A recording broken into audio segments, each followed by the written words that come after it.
അവിടെ വെച്ചാണ് ഞാൻ രേവതിയെ ആദ്യമായി കണ്ടത്.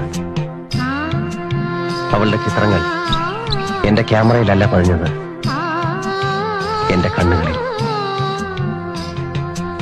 എന്റെ ഹൃദയത്തിൽ, എന്റെ മനസ്സിലെ ഒരു കൊച്ചു ചില്ലുകൂട്ടിൽ അവളെക്കുറിച്ചുള്ള എന്റെ സ്വപ്നങ്ങളുടെ ചിത്രങ്ങളെല്ലാം ഞാൻ സൂക്ഷിച്ചു വെച്ചു.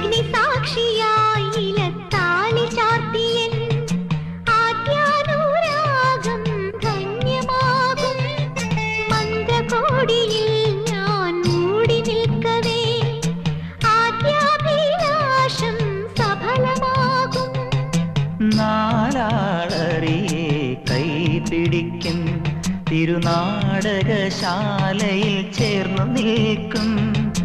നാലാളറിയെ കൈപിടിക്കും, തിരുനാടകശാലയിൽ